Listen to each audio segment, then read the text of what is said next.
This is the Bitcoin Made Simple podcast. Here's your host, Cory Tusick. Hey everybody, thanks for tuning in. On this week's episode, I interviewed James Lavish. James, as he says on Twitter, is a reformed hedge fund manager who's gotten into Bitcoin. And so I wanted to have him on to talk about that transition from, being a hedge fund manager to now, a Bitcoin maximalist, all pretty recently too. So he and I talked about that. He got his whole story from, going from hockey player that landed him in New York. And then that got him into Wall Street and everything like that. So I thought you guys would enjoy this one. Really great conversation. And looking forward to definitely doing it again. The sponsors for this episode are... Come on, Cory, find it.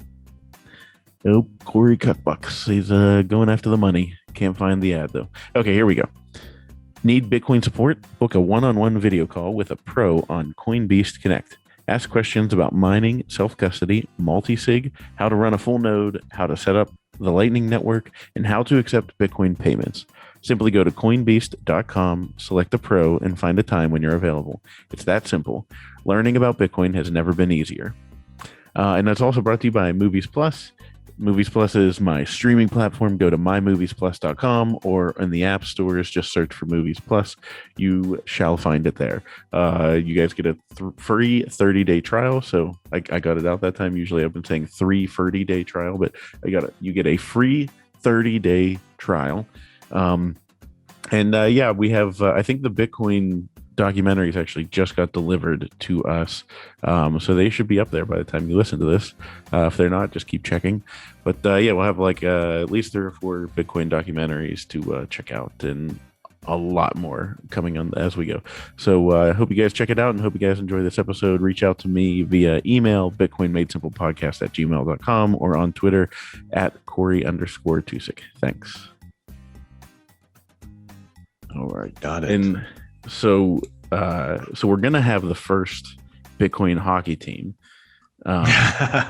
Yes, we're definitely doing that. I think we had like a pipe burst in our house, old house 2 years ago, and all my hockey equipment got destroyed. So I have, my skates, my pit jerseys that, from my playing days, and my helmet and stick survived, and everything else I need to get. That's all you need, right? Yeah, that's really all you need. Especially once you get to beer league, it's just shinny hockey. Yeah. So that's I got somebody poked me. I'm now out on the other side of Pittsburgh, close to the Lemieux complex where they have the practice facility for the Penguins. Yeah. There's some adult leagues there, and they were somebody was like, "Hey, now you're on this side of town. Come back out and play." So I'm 35, and that's the age that Mario made his return. So I'm like, you know what? Well, Yager was still playing until what, 40? Oh my god, yeah. I think he was playing at 43, and he just retired in the Czech Pro leagues.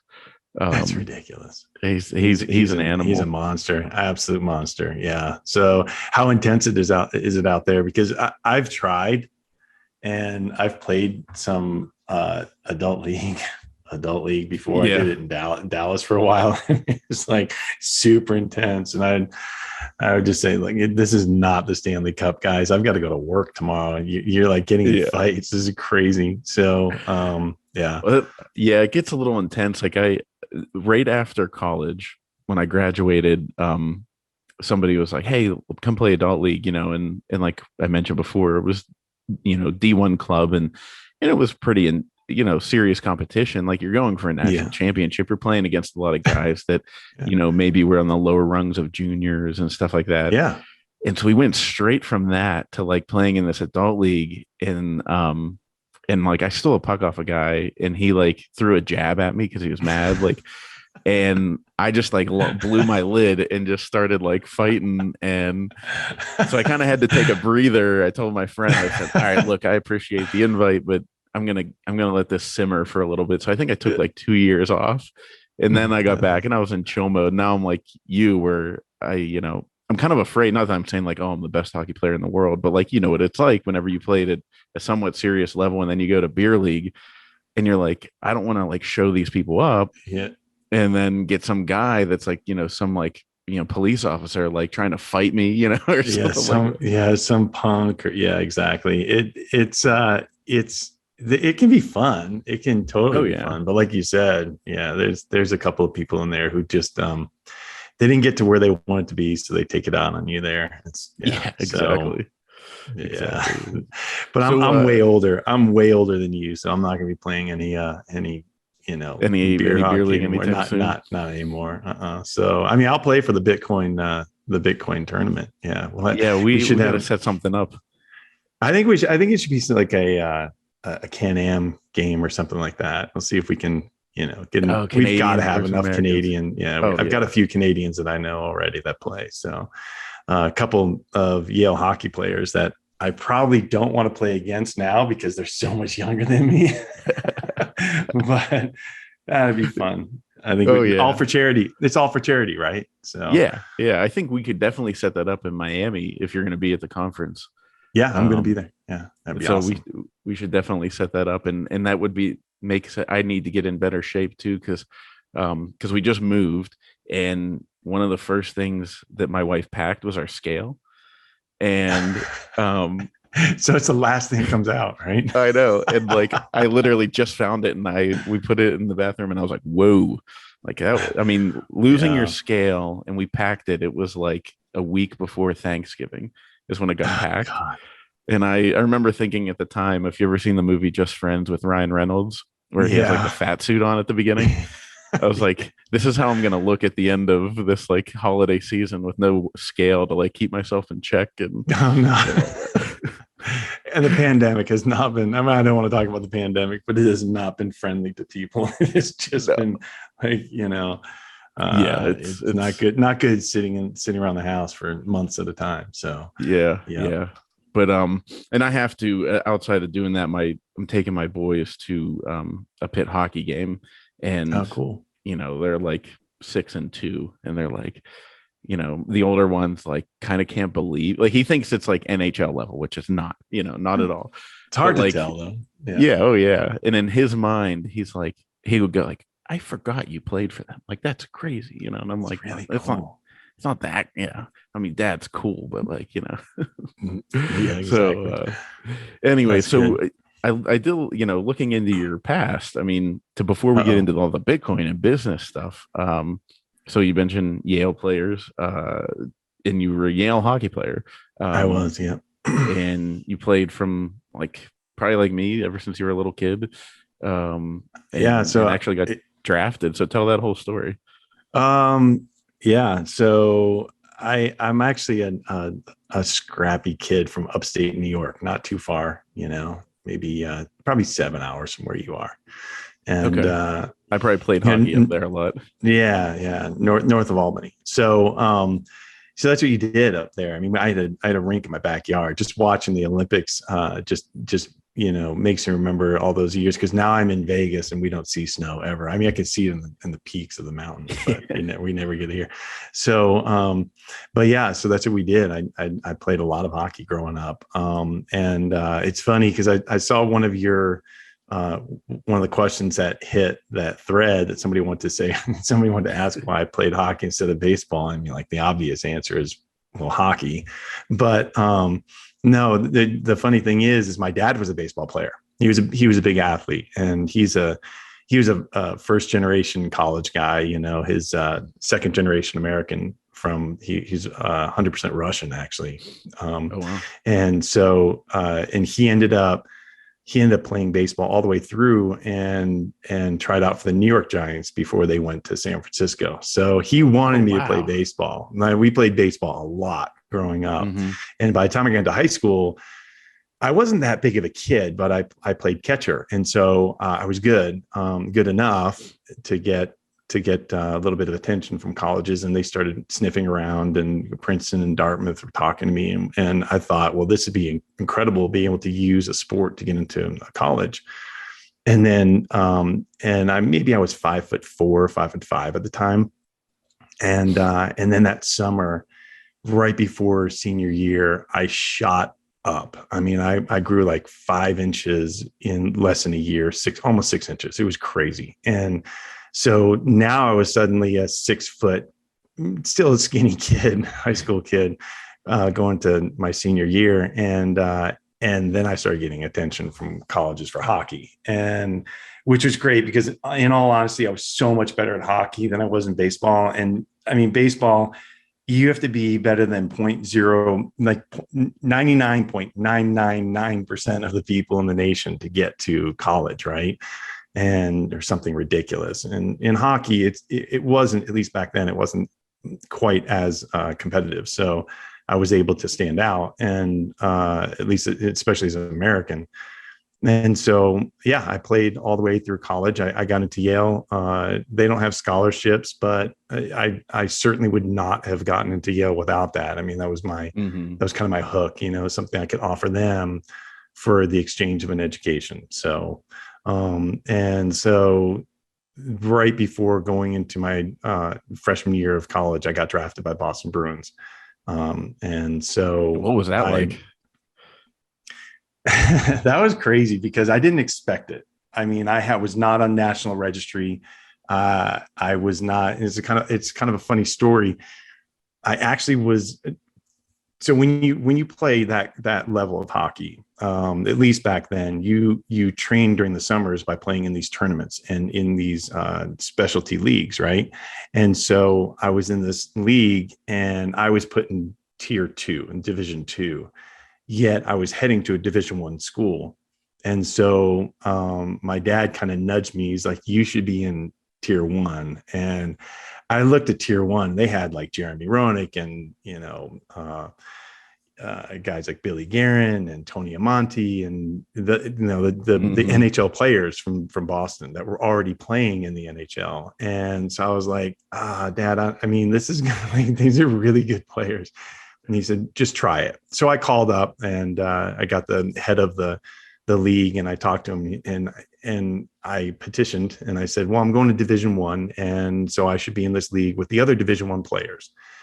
And he's like, all right, come out on Thursday and we'll see what you can do. And so I went out there and jumped in on the team that he was coaching. And he said, well, we're going to put you on the line with these 2 kids. And it was Tony Amonte and Ted Drury. Ted Drury, his younger brother, Chris. So I was in with Ted. Ted's now the coach of Harvard. And anyway, so Ted was his younger brother's Chris, right? The Avalanche. Correct. Yeah. He threw the World Series, Little League World Series. He won it as a pitcher, and then he won the Stanley Cup and all that. But anyways, I was playing with. I'm sorry, I'm going to back this all the way up. No, go ahead. Ted was there, but I was playing with. I super apologize. I was playing with Ted Donato, different. Oh yeah. So he's the coach of Harvard now. So okay. It's just so long ago. It's hard for me to remember the details. So anyways, Ted Donato is awesome. He becomes the captain of Harvard later on, but I go on and play with him, and he sets me up for 4 goals. I mean, like I score 4 goals in the game, and it was not me doing it, it was him. After the game, the head of the league comes up to me. He's like, that was incredible. I'll see what I can do for you on Saturday. I was like, okay, well, maybe I'll get in the league. And what he was talking about, what I realized later, is that when I get home in upstate New York, because this is all in Boston, I get home and I get a phone call that I've been drafted by the Boston Bruins on that Saturday. And I was shocked, and it was all because of that, because Ted Donato set me up for all 4 goals, and so it was fun. It was a good time. So, that's really funny that, you didn't even know what was happening. Yeah. I know. I had no clue what was going on. So my mom's like, you got drafted by the Boston Bruins. The Boston Globe is calling, and the Herald, and they want to talk to you. And I was like, okay. And so, but in hockey, you're drafted so young. I was 18 years old, and you just keep going. And so I went to college. They they typically don't take you straight into the pros unless you're a really big major junior player from Canada or something. They just don't take you straight in. You're just not ready. I was nowhere near ready. I was tiny. And so, so I played at Yale and I loved it. I would not change a thing. I would absolutely have done it. I actually wrote a thread about, what playing sports at a high level taught me, and it was great. And so went all the way through, and I expected, and this is kind of how we get into my career. I expected at the time I was doing really well. At the time I think I was in the top 10 all-time scorers of Yale, in the history of Yale, of goal scorers. And so, of course, I had a great center, this kid, Mark Kaufman, who ended up having the record for all of the points at Yale at the time. And so I expected to be going to Boston to play. And it was in the papers, he was going to, Harry Sin was going to sign me and one other player. And that was the path I was expecting. And then I'm a senior in college. I don't know what I'm going to do. And I had been a political science major. I thought maybe I'll go to the FBI and, do some law or something like that. And senior year, on the U.S. national team, my coach is going to go coach the Olympics, Tim Taylor. I'm drafted by Boston. I'm about to, go to the pros and play in the pros. I'm absolutely at the peak of my game. I've never played as well than at this time. I mean, firing on all cylinders. And I'm playing against St. Lawrence, and it's right around Christmas time.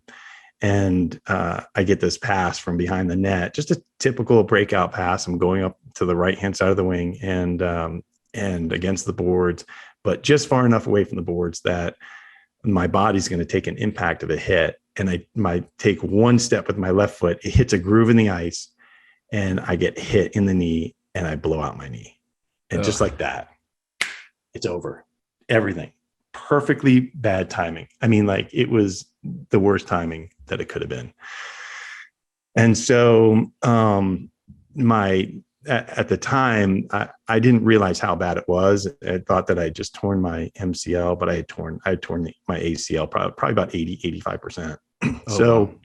But I knew it wasn't good. And I tried to rehab. I tried to come back. It just wasn't happening. I had to have surgery.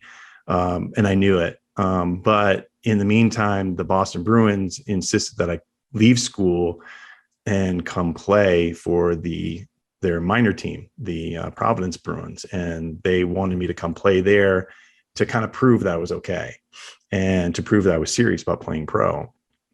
But I knew that it was going to be a stretch. And so I went in, I talked to the Yale dean, and I said, hey, here's the situation. So I've got 4 tests to take. I'm just handing in my senior thesis. All I have to do is, take these tests, and I pass, and I'm done. I have my degree. But, there's 2 months left in school.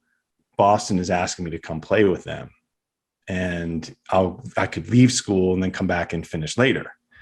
And the dean kind of leans forward and he goes, so this is Yale University, and people don't leave to go play a college or play a pro sport. They just don't do it. So no. And so that was, I was like, I thought I'd ask, Yeah, worth a shot. So worth a shot. All right. So that all gets into, sorry, that was kind of a long winding story, but that all gets to how I got to Wall Street. Was that here I was, a kid. I didn't have any money. I had like huge student loans. It was 1993 going into 1994. There were no jobs to be found anywhere. I mean, at least for not for a young kid. And so the only place that I could go was New York City. I had actually been traded, released, and picked up by the New York Rangers. I went and I tried out for them. I tried to live the dream, Yeah. I was out there. I was playing with Mark Messier and, Alexei Kovalov, and it was fun. And I tried out for them, but they wanted to send me down to the minors. And I was like, this is going to be such a long road. I'm going to have to go have surgery. And so I just knew it was over. And so I left to cut my losses and go start doing whatever I needed to do. Now I'm in New York City now. And so what do you do if you're a graduate of Yale and you're in New York City and you're surrounded by guys who were history majors now working on Wall Street? I was like, well, if they're history majors working on Wall Street and I'm a political science major, I could probably do it. Right. So, so I end up sleeping on friends' couches probably for about 6 or 8 weeks. And they're like, you have got to find a job in an apartment. And I'm trying, I'm talking to people, and lo and behold, hockey helped. Some connections and some people I knew, and some former Yale hockey players and some other players from other schools kind of pulled me into this world. And I get hired by this firm called SG Warburg, which was a British investment bank way back when. This is like before Swiss Bank bought them, then UBS bought them. They bought Payne Weber, Dillon Reed. I mean, like it was this whole conglomerate, but this is all before that. And so what happened was the head of the desk said, well, you're pretty good at math, and we need somebody on the floor to trade something that's called ADR arbitrage. And so to help with that, and on the floor as a wire trader. And so ADR arbitrage is where you're creating foreign stocks on the New York Stock Exchange. So you have a stock that like Glaxo that trades out in England or on the London Exchange, and you can buy it there, then translate it with currency and tax and kind of put it in a basket and trade it on the floor of the New York Stock Exchange. And there's an arbitrage between the two because they're the exact same thing. It's just that one is trading over here and one's trading over here, and you can buy and sell them and make a spread between them and offer it to clients, right? So back then we didn't have spreadsheets. We had a calculator. So it was literally whoever could calculate it quickly, like the fastest, was the one who was going to get the trade. And so that's what we were doing. And that's how I got my start. I was on the floor of the New York Stock Exchange trading this crazy arbitrage spread with, you've seen it in the movie Wall Street, and, where the guys are running around, yelling all over, the papers flying all over the place. And that was my, and that was your life, was that was calculating the numbers. Yeah. And would you do it in your head mostly, or was it as fast as you could type on a calculator? Back then you were dealing with eighths. You didn't have pennies yet. So you could get pretty close in your head. So the spreads were wide enough that if you missed by a little bit, you were still going to get a spread. So some of them I could do in my head, but when you had the currency exchange on top of it, it got a little bit hairy. So I would use my calculator as much as I could, just to be sure. You don't want to make $1 million mistake as a kid. So no, yeah, that's a quick way for you to get thrown out. Yeah. So you were one of the people. You were there on Wall Street every day. How many years did you do that, where you were on the floor of the stock exchange? So I was only there for about a year, and I got that opportunity. I got picked up by by Travis Group. Travis Group had an internal hedge fund. So this is my first step into hedge funds. There was a trader there, Lori Fink, who was heading up their arbitrage desk. And she said, well, if you do ADR arbitrage, you can do merger arbitrage. It's the same thing. It's just with companies that are going to be bought by another company. So one company's going to be bought by another company, and there's an exchange for that. There could be cash, there'd be cash and stock, or there could be, a complicated structure that I won't get into, but it's the same thing. You buy this, you sell this short in the right ratio, and you annualize it, and it gets a little bit more complicated with dividends and borrowing costs and all that. But it's basically the same principle. You buy this, sell this in the right ratio, and if the merger closes, that spread collapses, and you collect the arbitrage. So she was like, you could do that, definitely. And so I got hired there, and started trading merger arbitrage. So then I traded arbitrage there, mergers and convertible bonds, and then some high yield distress stuff. And at the time, I was getting married to a girl from Texas, and so we had an opportunity to go down to we were going down to Texas to get married, and so I invited somebody to come to the wedding. He said, "Well, I can't come to the wedding, but you're doing exactly what I do, and I'm leaving the firm I'm leaving. What would you think about moving down to Texas?" And I thought, well, I've been in New York City for 5 years. That's about enough for anybody. And so I thought, yeah, we couldn't save money. It's a psychotic lifestyle. If you can make it in New York City, great for you. Like, I've nothing against to say, I love going there, but it was too much for me. It was almost raw.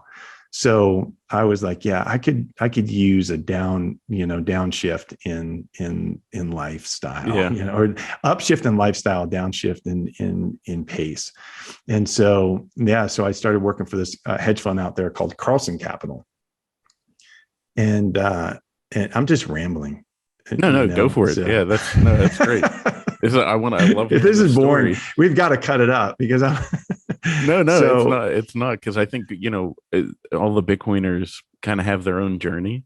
And it's, I think somebody coming from the hedge fund world into the Bitcoin space is really interesting. It's kind of crazy. Yeah, it's kind of crazy. All right, so I get hired by this hedge fund to head up their arbitrage trading, and it grows. That hedge fund grows from by the time I got there, I think it was $700 million, and it grew to billions of dollars. I mean, like $4 or $5 billion. By the time I was leaving, the portfolio I was helping with was like $1.5 billion. It was crazy. Oh, wow. So, but that was back in 1998. And so I come into this hedge fund, and almost immediately we get hit with the 1998 Russian ruble long-term capital management debacle, and I don't know if you remember that because you're a lot younger than me, but what happens is this firm, and it's a fascinating story if you've never heard it. There's a book written by Roger Lowenstein, the Wall Street Journal journalist. He wrote a book called When Genius Failed, and it details what happened in that firm. And these guys are smart. I mean, there's a firm in Connecticut called Long-Term Capital Management, and they one of them was he was in black schools, right? So he's Skoll is the guy who won the award for the options pricing model, So these guys are smart, and so, but they did something very stupid, and you'll see me talk about it online repeatedly. They did something really stupid, and that was levered themselves to the absolute hilt. They were like, nobody really knows how levered they were, but it was something over in the range of 100+ to 1 leverage. And they were doing these really specialized tight arbitrage trades, interest rate arbitrage, where if things move just a few basis points, you could get clipped for a large amount. So, so something happened where people started hearing that trades were moving against them, and then they realized how much they had at risk and how badly levered they were, and the spread started blowing out, and everything sold off. Like the whole market sold off, and it was a panic. And I can't remember who went in. I think it was. I feel like it was Goldman Sachs who went into the Fed and said, we've got to, shore up the markets here because it's going to be bad. It's going to be a bloodbath. So remember, they're doing arbitrage, and all the markets are getting absolutely decimated. Now I'm doing arbitrage, we're doing arbitrage, and our spreads are getting absolutely decimated. They're getting crushed. But the thing is, the underlying fundamentals hadn't changed. If the mergers close, if the convertible bonds don't go into default, whatever it is, as long as the fundamentals didn't change, which they didn't, then if you stood strong and held your line, then you would be fine. And we did more than that. We added to our positions, and we had an absolutely great year because we took advantage of the fact that you had these huge spreads that had blown out.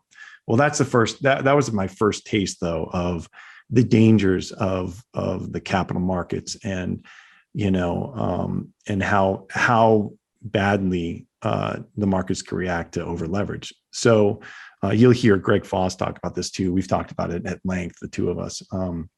And that was a big lesson.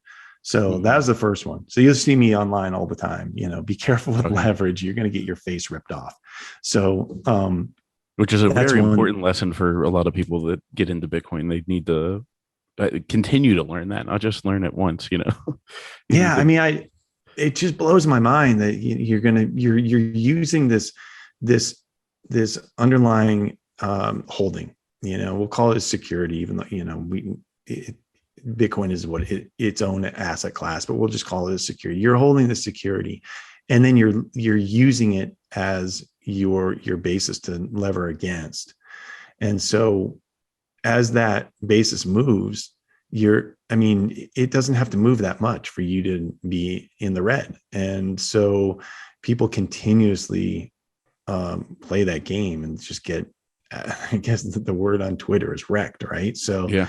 And it kills me. See, I know people are getting hurt, and it's senseless. I know the thing about Bitcoin, what I've learned really quickly, really early on, is that you just have to be patient. Just be patient. You're not going to make 1,000 times your money in this opportunity overnight. It's just not going to happen. Yeah. And if it does happen, then we've got much bigger problems. So the world's falling apart then. Yeah, we don't want that. So when I get it, when I see it getting compared to other opportunities, that's when I start writing about the risk reward. And and I come from, and you're hearing this now as I tell my story, is that I come from a risk management, a risk profile background. Like I look at everything and say, okay, what's the risk here? And where can I get hurt, and how badly? And what's the reward? And is the reward worth that risk? Is it binary? Is it attractive? A positive asymmetric risk reward? You'll hear me say that all the time. And so, and that's kind of the way I look at the world that way. But when I'm looking at investments, that's what I'm doing, and we saw it again in the 2000 bubble. Nobody could have predicted 2001. Saw it there, even though that was a total black swan event. We saw it with the housing crisis. Black swan, because it was a 100-year event, but we saw it coming. Like if you didn't see that coming, you were eating and believing the lies that were being told around you by certain officials that said everything's fine. The fact that Lehman Brothers, their bonds, their corporate bonds were still rated investment grade a week before Lehman collapsed, and we were just dumbfounded that they were still being rated that high. And so now, go backwards in my journey. So a lot of people ask this, and so I say I'm a reformed hedge fund manager. So I like it, reformed. Yeah, we all should go through reformation. So I had an opportunity to start my own hedge fund back in 2002, and rates were going up and spreads are going out, and so I thought this is a good time. And so I started this hedge fund, and it was an arbitrage hedge fund, small. I got seeded by a billionaire, and I thought that this was going to be a good path. And about a year and a half in, the rates just rolled over and spreads collapsed, and it was just unfortunate timing. Just didn't work. And honestly, Cory, it took its toll on me. I was about your age at the time. I had two small kids. I had taken on a lot of risk. I had the ability to do it, but it virtually wiped me out financially because I was completely burned out working 20-hour days. You've seen on TV, these guys who are sleeping in their offices. I mean, that was me just trying to make sure that I could do everything I could to make this work. And it just wasn't going to work. I was fighting the tape the whole way, Okay. So just to give your listeners, to everybody out there, to understand why it matters that spreads, what I just talked about. And here's one of the things that I've realized, that I've been in this business for so long. I say things, and sometimes I have to take a step back and realize that people don't know what the hell I'm talking about. So I apologize. No, you're good. So rates matter, because if you can go and buy a bond, okay, for 4 or 5%, 6, 7%, then, why would you put your money into a fund that is capturing spreads, an arbitrage spread for the same thing? You wouldn't. You're going to put your money in a fund that's capturing spreads that are bigger than that. So we all know that.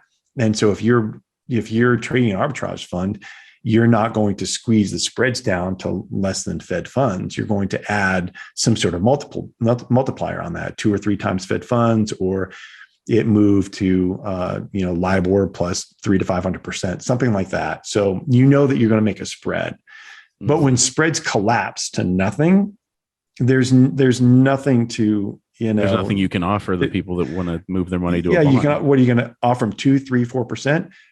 Okay, even if you did that, the problem is the structure of arbitrage is that if you continuously have 40, 50 positions in your portfolio, and they're turning over as these events happen, or the mergers close, or whatever it is, and you're constantly turning these over, right?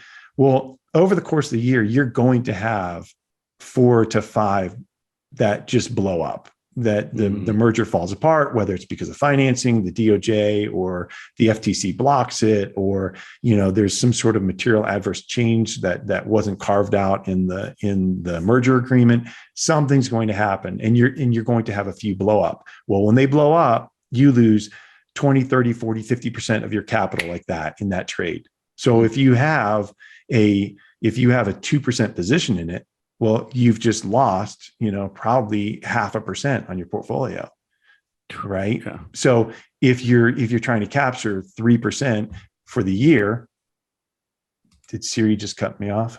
Sorry. No, you're good. Okay. If you're trying to capture 2 to 3% on the year, 3 to 4% of the year, and you have 4 or 5 of these events happen, well, your spread's completely wiped out. So that's why it matters to have interest rates over 3-4% for you to even have viable arbitrage opportunities, really. So it didn't work. So I stepped back completely and thought, I need to do something else. And so I thought about going back to school, going back to get my MBA. I mean, I even thought about going back to become an architect, because I was an artist in school and, good at math and art. And I thought about everything. And, I had taken almost a year off, and I had a friend approach me who was starting a hedge fund in his family office. It's more than a family office. It's a money management firm in Fort Worth, very large now. And he asked me if I would help him structure a hybrid hedge fund in his office. And so I agreed to do that, and was kind of consulting with him for a while. And then he said, well, just stay on and be my COO as we build this thing. And that's what I did. And I've been there for the last 15 plus years, just helping grow this thing. And it's morphed into focused more on private equity, which has not been my forte, as you now know. And so it's kind of gone a different direction. And that's fine, because come all the way down to this last year, we get hit with the pandemic. I've got 2 kids that are off in college now, and I get locked down in separate cities from my now wife. And she's an author who lives here in Las Vegas. And so I get locked down in Dallas and she gets locked down in Vegas for 100 days. We were apart. And so I was like, okay, this is not going to work. So I loaded up my car, drove out here. My kids were off to college and I just drove out here. And we sold the house in Dallas. And so I'm currently working on an agreement for, to leave that series of funds. And so this is, this is what I'm doing now. So branching out on your own again. I don't know. I don't know what I'm going to do. I've got a few opportunities. I've been talking to people. I'm not sure. I'm keeping my options wide open, but so I come here and so you asked me about 30 minutes ago how I got into Bitcoin, right? Yeah, no, this is perfect. This worked exactly how I wanted it to. It's usually has to be coached along more, so this has been great. Okay. Yeah. And I'm a storyteller. So I'm here in Vegas. And this is at the beginning of the pandemic or like summer. So this is okay. Yes. So let me give you context. So now it's February of 21, right? So I've been here for a year, about almost. And so I'm here and I'm telling my son what's going on, and he's at Cornell and he's, surrounded by these super smart guys. And he's telling me, Dad, you've got to start looking at crypto. You have to. So I thought, well, I've looked at it before. I don't know. It's magic internet money. Who can trust that? They're all Ponzi schemes, all that. Okay. Yep. And for your listeners, guys, here's the biggest mistake of my career. Okay. Is that I was closed-minded. Okay. This is my biggest mistake. I cannot tell you how many times I've said this to my wife. She's like, you've got to let it go. So, back in 2016, I had some discretionary capital I wanted to invest, and I was poking around. I wanted to do something that was a little bit riskier, more venture-like, a little bit further out on the tail than the stuff I'd normally been investing in. I'm in traditional private equity and in large cap growth, or I have been. I'm in traditional hedge funds, the typical stuff. And I wanted to go out a little bit further on the risk curve.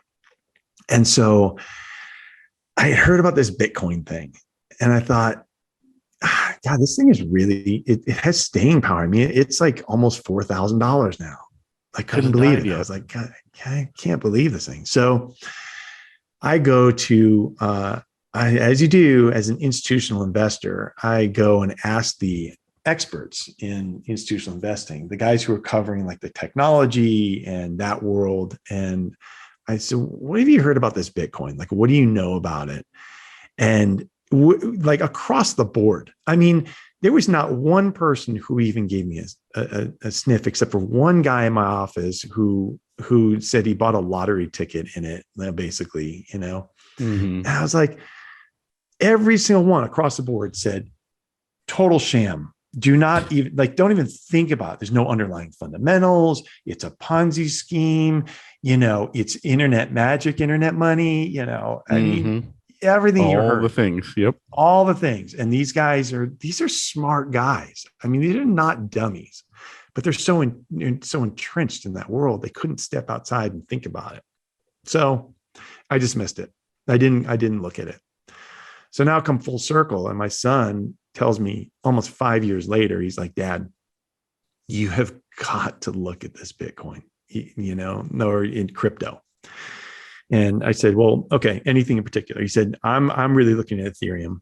And so he had all the hitters in there, Ethereum and Cardano and whatever. Mm-hmm. And so I started looking at those. And so I bought a little bit of Ethereum and started digging in. And I want to say maybe 3 weeks later, maybe I moved everything I had in Ethereum and Cardano over to Bitcoin. I was like, oh, Jesus. It's such a mess. Whew, that was close. So, you almost made that mistake again. You almost. Man, I know. So I started looking at Bitcoin, and it became extraordinarily clear to me because I did due diligence on my own this time around, completely different than I did the first time around. I got onto Twitter and started following people who were clearly intelligent and knowledgeable, and I started watching some YouTube videos and following some people who were clearly intelligent and knowledgeable. And I got directed to the right places to get information. One of them, was obviously listening to Michael Saylor talk, and he blew my mind equating the Bitcoin to just pure energy and all of that. And that was fascinating to me. I was like, wow, this is just incredible. I'd step back and really think about it. And then I got introduced to Jeff Booth, and I think I listened to him on a podcast. I want to say it was, with Pomp or something, but I listened to that podcast 3 times, twice by myself. And I pulled my wife in and sat her down, and she sat there riveted with me for, listening to this thing for an hour and like just thinking through it.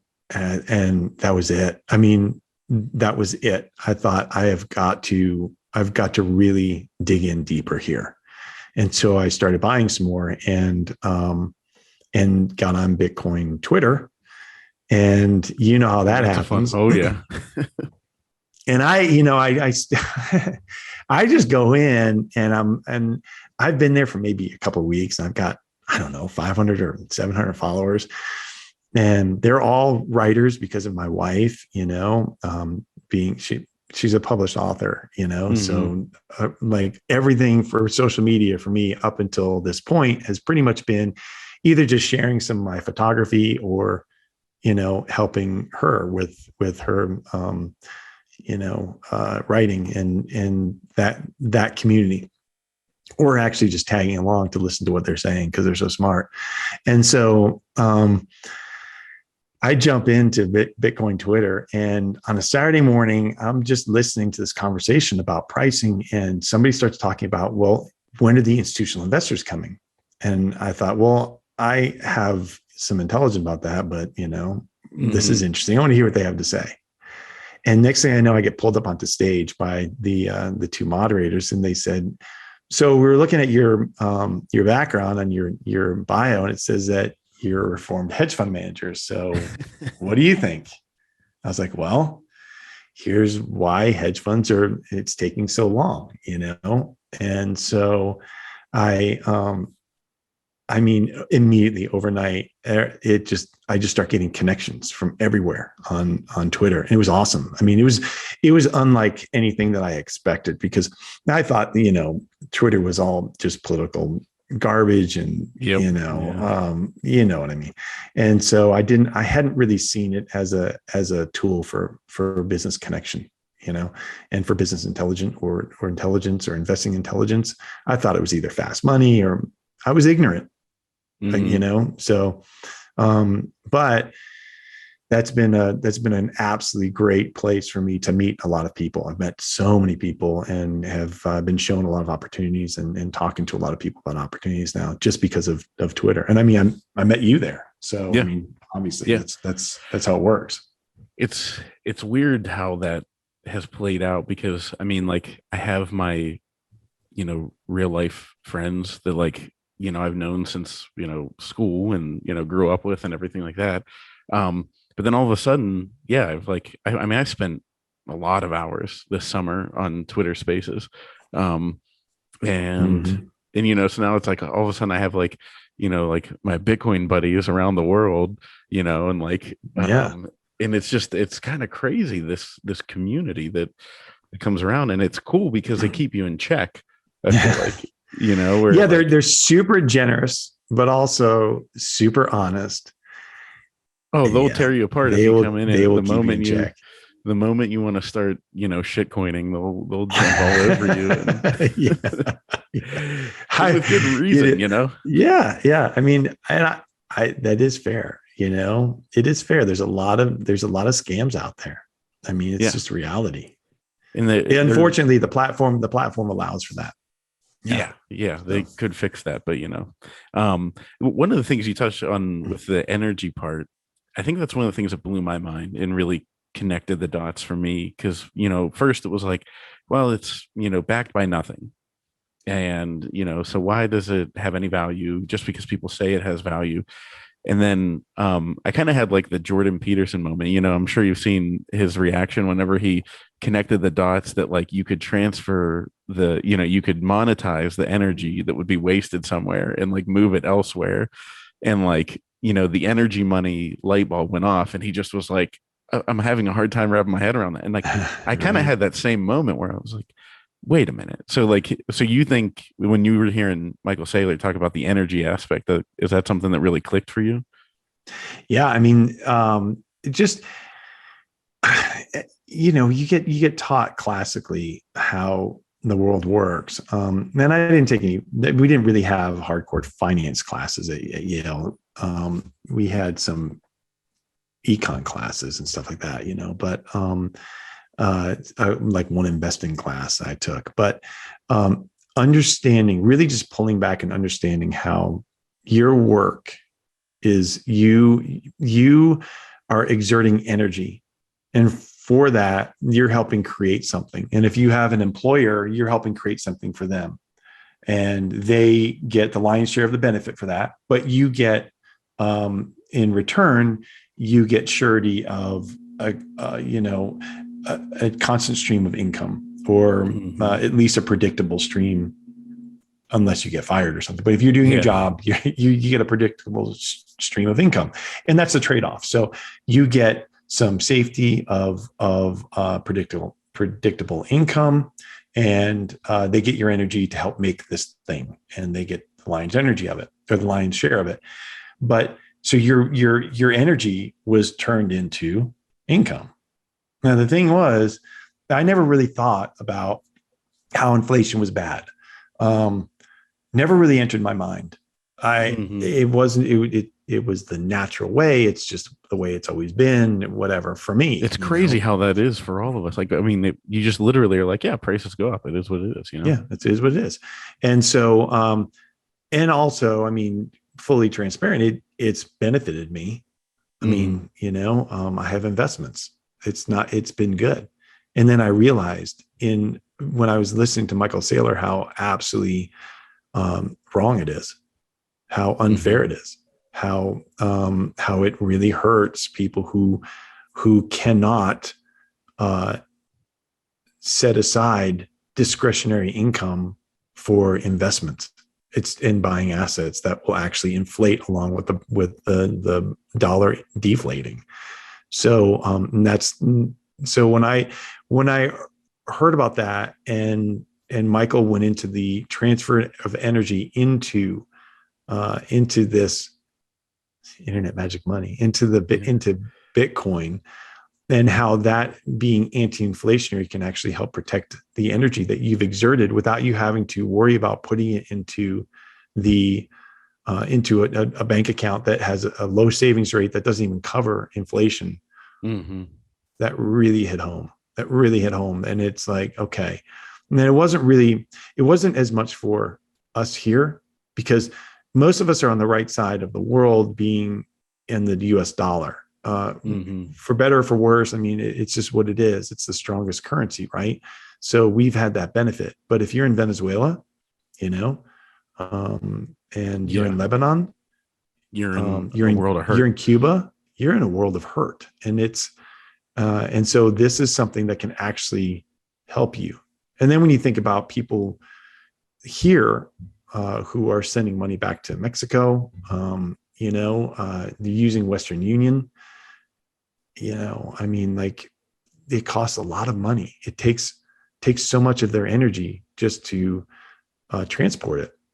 And so when Michael Saylor said, you can take $1 billion of Bitcoin and transfer it for just a few pennies from here all the way to San Francisco, from New York all the way to San Francisco, and it's almost instantaneous. It takes 10 minutes to be verified, and and it costs you a few pennies.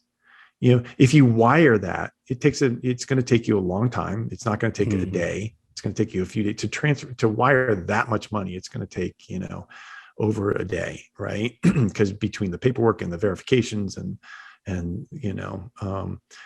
the two banks and the system.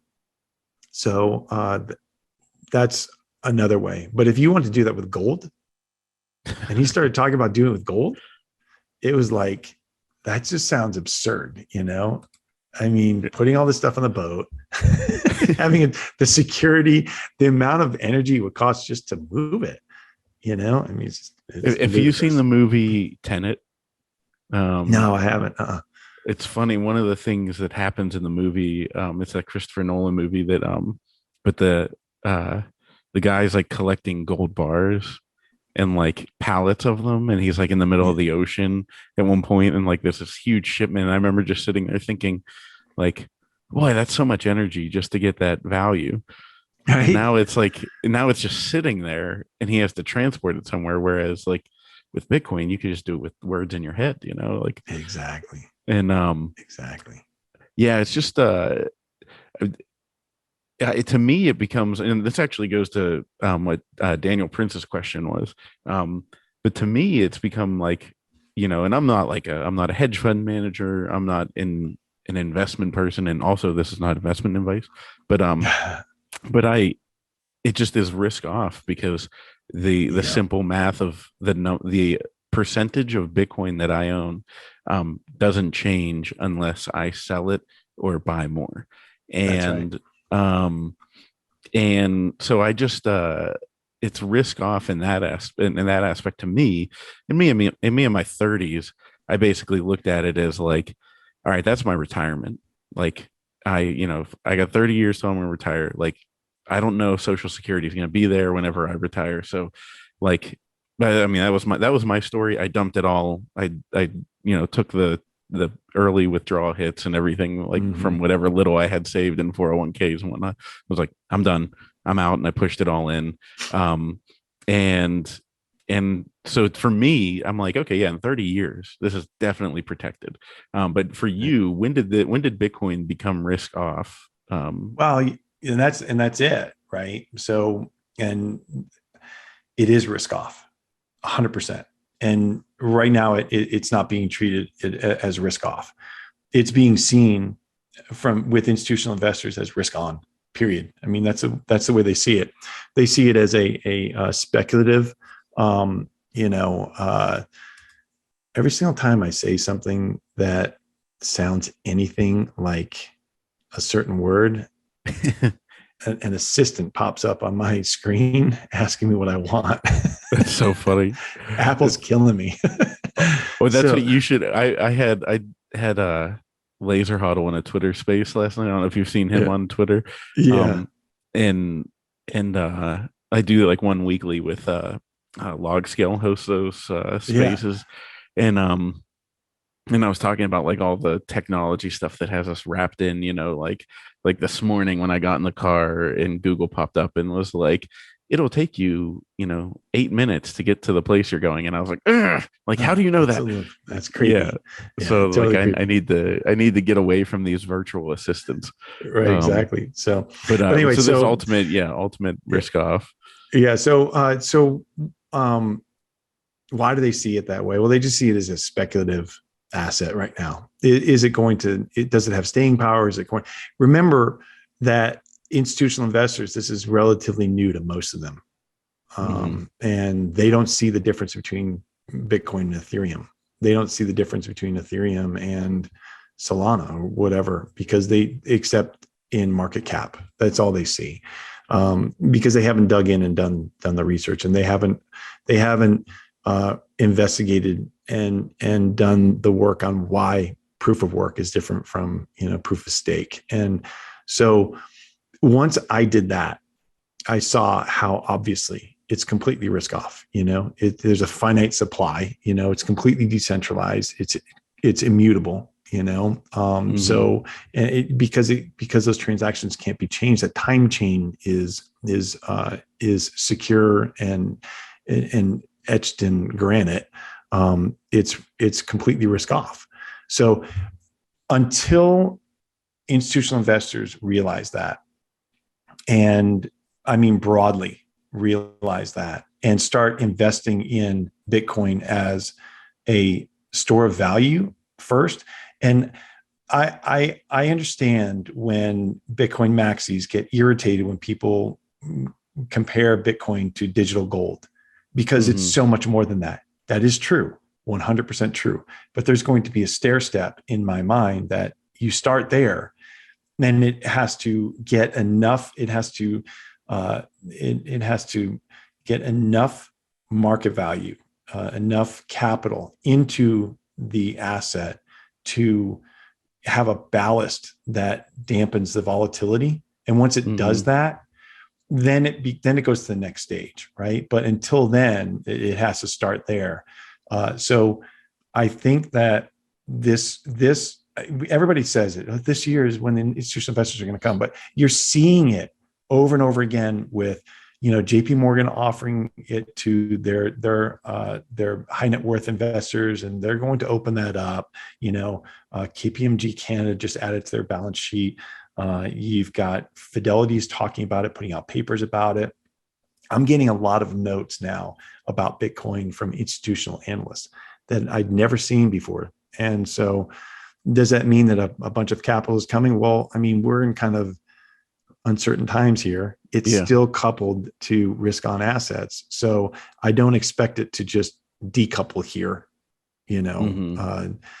spontaneously. I don't expect that. It could. It's Bitcoin. Who knows? I mean, I'm not going to say I can predict anything about this asset. It is its own beast. But I think that's the way it's going to happen. I think that's. But until they see that they're going to continue to use the futures ETF as a hedge, like it's a sloppy, tech and high beta hedge for their technology side of their portfolio, they're going to continue doing that. So it's just what it is. Yeah. So how would you sell someone? Like I'm sure you talk to, people, colleagues of yours that, that don't get it yet. And how do you try and cross that barrier with them? Well, I mean, the easiest one is to explain how it's finite and how it's decentralized and how, it's completely immutable. Once they get that and they see how it's different than the other cryptocurrencies, that's when they see how it can be, digital gold. And, just using that analogy is the easiest one to get them there. And then they say, well, how do you know what the price is going to be then? And how do you value it? And you have to use there's two kind of things I use. It's the total addressable market, right? So, I mean, if you think that we've got $137 million worth of bonds, $117 million or trillion dollars worth of bonds, 117 trillion of stocks, $300 trillion worth of real estate, $25 trillion worth of art and collectibles, $10 trillion worth of gold. It's pretty easy to see that at 1% allocation to Bitcoin, that you're getting upwards of the range of $330,000, $350,000 per coin, right? So just the math of that, you've seen the math on my threads before. So that's the first thing is, okay, this is when institutional investors understand what this asset is, when they finally really understand what it is and how it can protect their capital, especially in an environment with high inflation that is very difficult to control, well, this becomes the ultimate asset to protect your capital. It's not bonds, it's not stocks, it's this. And so it's obviously not gold. I mean, gold is still sitting at 1,800, which is just wild to me. But so that's the first thing. And then I start talking about because being a risk guy, I've always looked at things kind of in an event-driven lens, right? So I look at that event-driven probability analysis, and the simple way to do it. And again, Greg Foss and I have talked about this a lot, because we look at the same way. When you look at the price, you just, in your mind, you think, well, okay, it's right now, it's at $45,000. I think it's ultimately going to $1 million. I think you froze. Oh, are you still there? Okay. Yeah. So sorry, I was just entranced because I'm following you. And with I love too, with anytime Foss talks about the risk chair. Did you ever see there's a meme somebody posted and said, this is the risk chair that Foss was talking about? And it was a chair that didn't have a seat, and it was just a pole. But anyway, it's pretty accurate. That's a good meme. So so just the event-driven probability, I look at it kind of, it's easiest to do it in a binary way. I have different calculations I can use on it just to get an idea. But bottom line is, right now it's at $45,000. Well, we'll use $45,000. Who knows? I haven't looked at it today. But if you figure, okay, we think that it's going to get 3% of the assets of the world eventually, that's $1 million per coin, right? So 7 trillion, 21 trillion, roughly. So the risk reward is, you've got, it goes to zero, which I think is unlikely, but let's say it goes to zero, or it goes to $1 million. Well, right now, the market is pricing in that it's got a 4.5% probability of going to $1 million and a 95.5% probability of going to zero. That's what it's pricing right now. I get a lot of people that come into my threads and say, yeah, but you're not using cost of capital, and, you're not attaching, an interest rate because for the forwards, and it doesn't matter, because the real rate of return right now is negative. So, I mean, you could look at it and say maybe the probability is even worse. So anyways, because there's no time value. We have no time value right now. Right? You have to get your assets out the door. You can't sit on them. They melt away in your savings melting account. Ice cube. It's a melting ice cube. So when I do those things and I start walking through those, those steps, that's what resonates with them, because it's their language, and that's when they understand. Yeah, I can see what you're saying. Okay, that's starting to make sense. And then I hand them off to the Bitcoin Standard, and by Safety and Jeff Booth's The Price of Tomorrow. And those two books usually resonate with them, because they're like, okay, I see what you're saying. So I haven't talked to a lot of hedge fund managers and people in that world who have really gotten it yet. But there are a few that I do talk to now, and smart guys, really smart guys. And once they got it, they're like, yeah, there's nothing even compares to it. So they get it. Yeah. That's that moment whenever it happens. I mean, because I owned, of course, off the bat, I was like, well, I have to have a little bit of Ethereum. And then you realize, you're like, whoa. I mean, it really is like getting plugged into the matrix, or like unplugged from the matrix, maybe is a better analogy. And you're just like, whoa, this is completely different than I thought it was. And I think that eventually they will look at it. It ultimately has to become the ultimate risk off asset.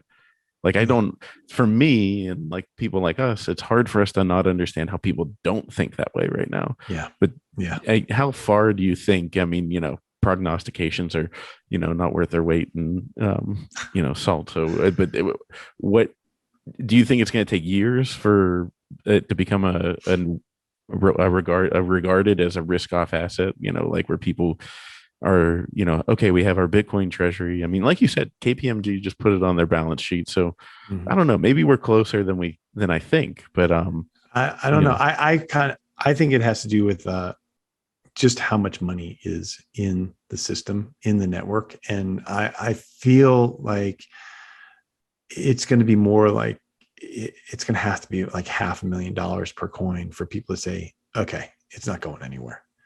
I mean, $100,000 is going to be a big wake up call when it goes over $100,000. It's going to be a big wake up call to institutional investors. But remember, institutional investors, they have allocations, right? So they've got millions or billions of dollars, hundreds of millions or tens of billions of dollars that they have to allocate to investments.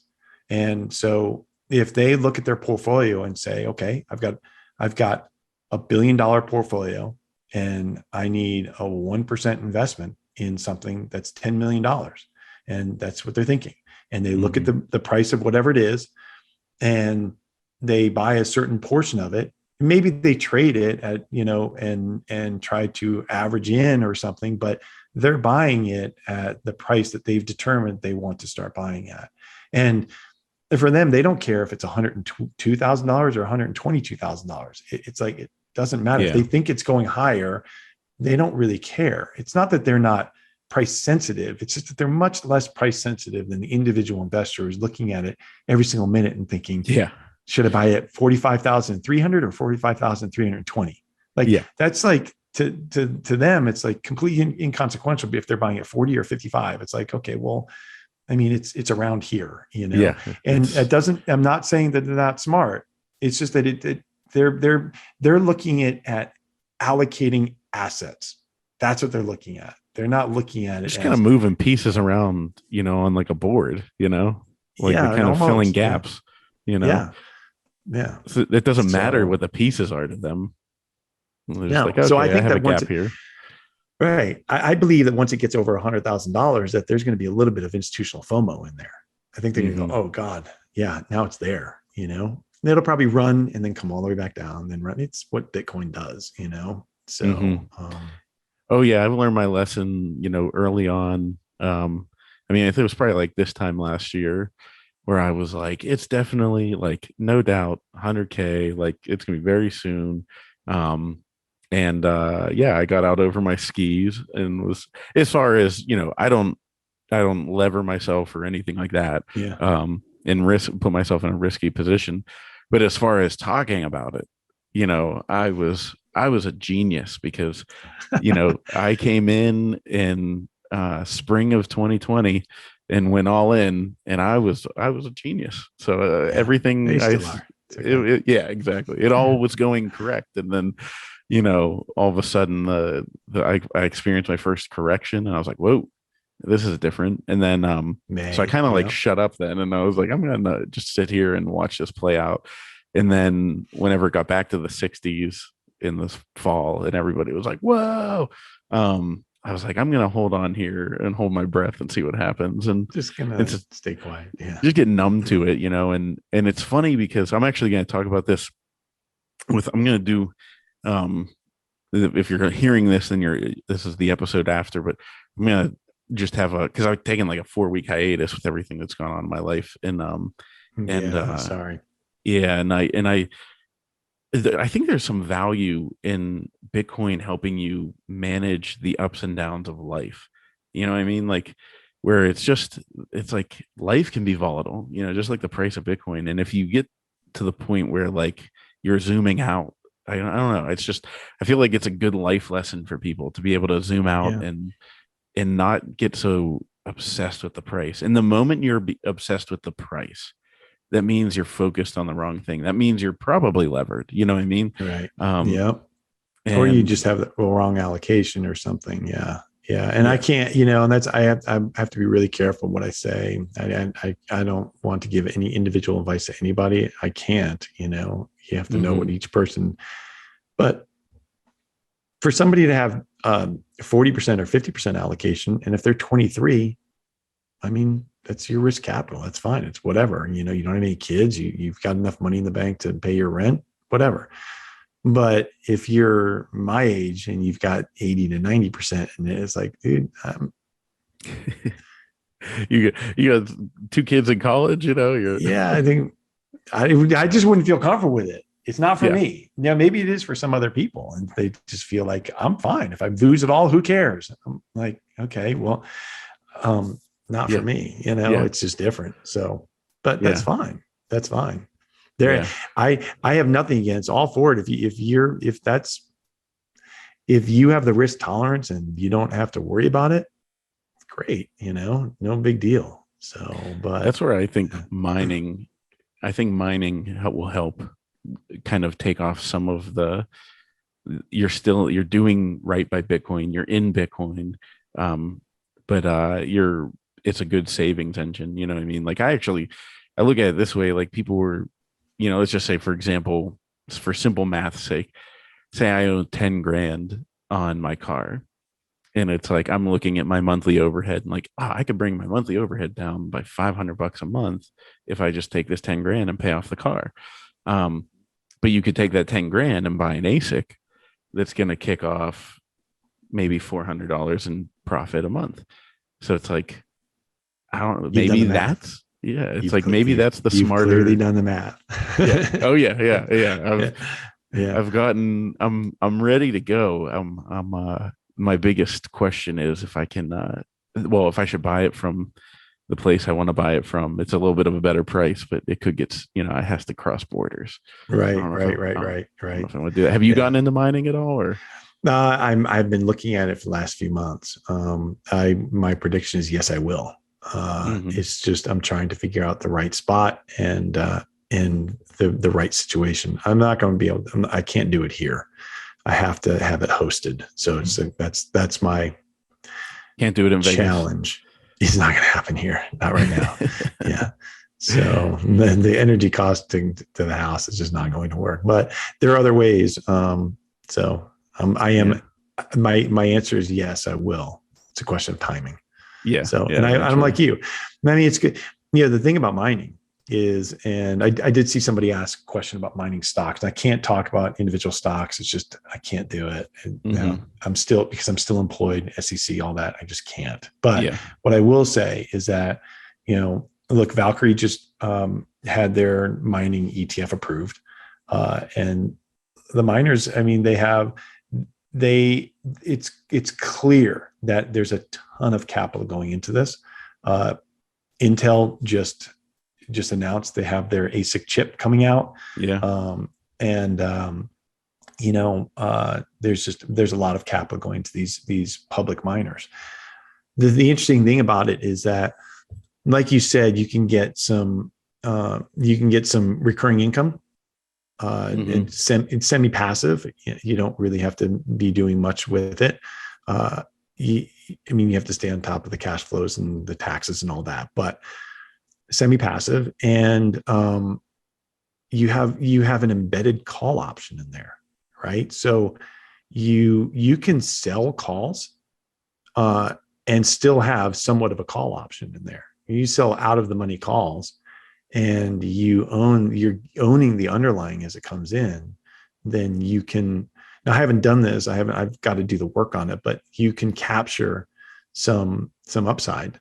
Between the time you mine it and the time that it goes to that price, or you could just capture that premium that you sold the call for if it doesn't, and dampen a little bit of your downside if there's volatility in the price. So it's an really interesting way to invest in Bitcoin. And if you find yourself making income elsewhere that you don't need that income, well, then you can just be stacking coins. You just start stacking sats along the way. So, and there's your ultimate upside optionality right there. Oh, so, yeah. I mean, as crazy as it sounds, I'm like in my head trying to figure out how I can use mining to, cover my monthly overhead, and then everything I make income wise gets stacked, and like, it's just, I mean, as my wife knows, I'm just crazy like that. Like when I get into something, I get all in. and so Bitcoin, like it was like boom. And now, like I mentioned mining, and she's like, I mean, because we moved, we've got acres of land, and we've got our own water supply. We've got we potentially have cheap energy underneath us. I mean, it's there, and I don't think I can tap directly into it. But I'm working with the energy company that can, and I'm trying to talk to them, like see what they're going to pay royalty wise. And then I'm going to say, hey, well, how about this? What if I load you up with some ASICs, and and we start going, Yeah. So I'm thinking of all these things, and I told her we can heat the house with it, all that stuff.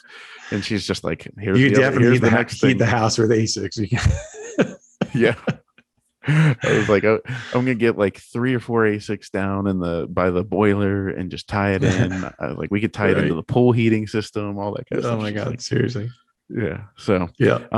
Good. Well, look, I appreciate you coming on. I know we went a little long here, but where can people find you? And also people probably don't know this, but that is you on YouTube, your photography channel. Yeah. So. Yeah, I actually I have a passion for photography, and somebody asked me. They also asked what drives me, and I love learning, and so and I really really really like taking complicated concepts and simplifying them for people, and teaching them and empowering them. I love that so much. So I did that in photography a little bit. I started learning, and I realized people are so confused. It's a difficult thing to learn out of the gates. It's just confusing. So I made some videos to help people. And so that was one thing. And so, yeah, if you want to see my photos, I'll start posting more as I get out. But I just post things on Instagram, James Lavish. And then obviously, as far as this world's concerned, obviously James Lavish on Twitter, just at James Lavish. And then I've got a newsletter that I'm ramping up, that I'm going to do the same thing. Just take a concept that's complicated and simplify it for people so they can understand it a little bit better, just in layman's terms, because we talk in these terms so often, don't realize, like I was saying earlier in the discussion, that we don't realize that we're talking right past people without giving them a moment to catch up. So that's kind of the point of it. So, yep, that's it. And I appreciate you having me on here. And sorry for rambling so much, but no, it was great. It was great. And we'll have to do it again sometime. And maybe I'll be able to hook you into a Twitter space. Absolutely. And then we'll have the hockey. We'll have to start organizing some kind of, charity hockey event. Love it. And I'm going to have to go start skating a little bit more so that I'm not like out there fumbling around and look like a total noob. I'll be out there with you, man. Awesome. Well, James, thanks so much for coming on. I really appreciate it. Yeah, thank you.